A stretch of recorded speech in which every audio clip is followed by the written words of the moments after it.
नमस्कार शेतकरी मित्रांनो, सुयश कृषी या यूट्यूब चॅनलला आपलं पुन्हा एकदा स्वागत. आजच्या व्हिडिओमध्ये आपण ज्या मागील आपण कीर्तिमान वराडीच्या 10 ते 15 दिवसापूर्वी आपण या प्लॉटचा व्हिडिओ दिला होता की ज्याच्यामध्ये सुरुवातीला आपण प्लांटेशन केल्यानंतर किंवा रोपं लागण केल्यानंतर सुरुवातीला आपणाला कशा पद्धतीने नियोजन करायचं आहे, मग त्याच्यामध्ये ड्रेंचिंगचं नियोजन असेल, त्याचबरोबर सुरुवातीला 2 ते 3 फवारण्या आपण कोणत्या घेतल्या पाहिजेत याच्याविषयी चर्चा केली. आता प्रामुख्याने ह्या स्टेजला आपला प्लॉट आलेला आहे.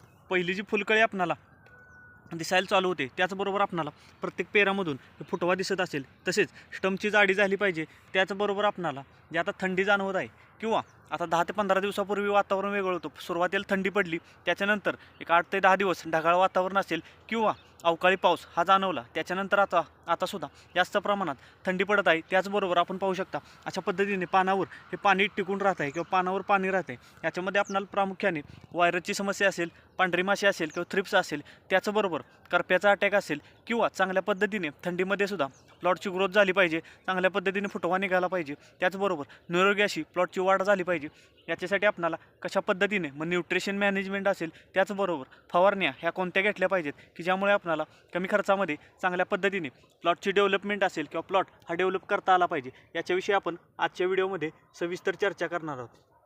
आता या स्टेजला प्लॉट आल्यानंतर आपल्याला पहिलं ड्रेंचिंग करायचं आहे की ज्याच्यामध्ये आपण एकरी 3 ते 4 किलो आपण ICL कंपनीची जी आपल्याला स्टार्टर ग्रेड पाहायला मिळते की जी आपण 113624 ही स्टार्टर ग्रेड आपण एकरी 3 ते 4 किलो एकरी ड्रिपद्वारे देऊन घ्या. त्याच्यानंतर 2 ते 3 दिवसानंतर तुम्ही ड्रिपच्या माध्यमातून 13-40-13 मॅग्नेशियम सल्फेट व सल्फर याचं एकत्रितरित्या कॉम्बिनेशन द्या की ज्यामुळे तुम्हाला चांगल्या पद्धतीने रूट झोन ॲक्टिव्ह राहील. त्याचबरोबर पानांना ग्रीनरी असेल किंवा फुटवा असेल हे चांगल्या पद्धतीने मिळालेला हा पाहायला मिळणार आहे. त्याच्यानंतर पहिला ज्यावेळी आपल्याला फ्लॉवरिंग चालू होणार आहे किंवा पहिली फुलकळी दिसायला चांगल्या पद्धतीने चालू होणार आहे, त्यावेळी आपल्याला कॅल्शियमचं एक ॲप्लिकेशन देऊन घ्या. मग त्याच्यामध्ये तुम्ही कॅल्शियम नायट्रेटचा वापर करू शकता किंवा चिलेटेड कॅल्शियमचा वापर करू शकता किंवा ऑक्साईड फॉर्ममधील कॅल्शियमचा वापर करू शकता.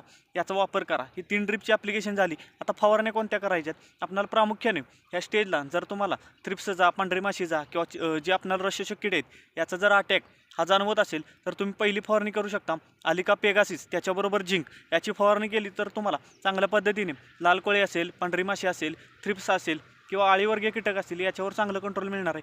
त्याच्यानंतर तुम्ही फवारणी करू शकता की जे फुलकळी निघलेले आहे त्याची चांगल्या पद्धतीने सेटिंग झाली पाहिजे. त्याच्यासाठी तुम्ही जे आपल्याला बोरगावी टेक्नॉलॉजीचं रिवर्क पाहायला मिळतं त्याचासुद्धा रिझल्ट अतिशय सुंदर आहे. किंवा तुम्ही गोदरेजचं डबल वापरू शकता, टाटा कंपनीचं बहार वापरू शकता. याच्यासोबत तुम्हाला 05234 खत, त्याच्यासोबत चिलेटेड कॅल्शियम, चिलेटेड बोरॉन व चिलेटेड मॅग्नेशियम याचा एकत्रितरित्या स्प्रे जर दिला तर चांगल्या पद्धतीने सेटिंग असेल, पानांची किपिंग क्वालिटी चांगली राहणार आहे. कोणत्याही प्रकारची फुलगळ असेल किंवा जे आपण दांड्यामधून दांडा पिवळा पडून फुल गळून पडतं ते पडणार नाही. अशा पद्धतीने तुम्ही फवारणी करू शकता. त्याच्यानंतर एखादं चांगल्या पद्धतीचं मग तुम्ही जे आपणाला सिंजेंटा कंपनीचं मिराविस ड्यू हे जे बुरशीनाशक आलेलं आहे हे अतिशय सुंदर असा रिझल्ट आहे. जर तुम्ही फवारणी केली, चांगल्या पद्धतीने जर क्लायमेट राहिला किंवा वातावरण हे चांगलं राहिलं तर 10 ते 15 दिवसापर्यंत तुम्हाला अर्ली ब्लाइट असेल, लेट ब्लाइट असेल किंवा बॅक्टेरियल ब्लाइट असेल किंवा अँथ्राकनोज असेल या कोणत्याही प्रकारच्या बुरशीचा हा अटॅक तुमच्या प्लॉटवर झालेला किंवा चांगल्या पद्धतीने कंट्रोल हे मिळालेलं पाहायला मिळणार आहे. त्याच्यासाठी तुम्ही मिराविस ड्यूओचा हा वापर करू शकता.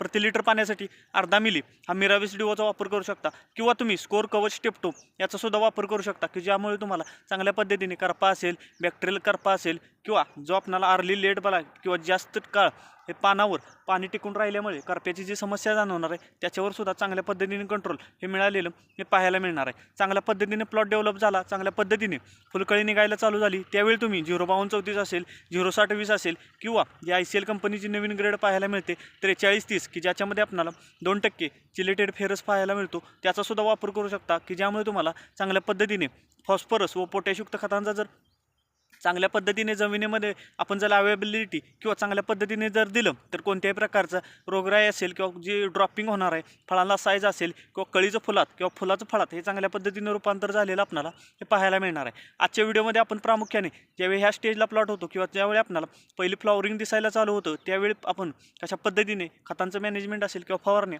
त्या कोणत्या घेतल्या पाहिजेत याच्याविषयी सविस्तर ही चर्चा केली. तर चला, आपल्याला आजचा व्हिडिओ कसा वाटला हे कमेंटच्या माध्यमातून जरूर कळवा. तसेच जर आपण चॅनेलला प्रथम आला असाल तर चॅनेल नक्की सबस्क्राईब करा, व्हिडिओला लाईक व शेअर नक्की करा. धन्यवाद.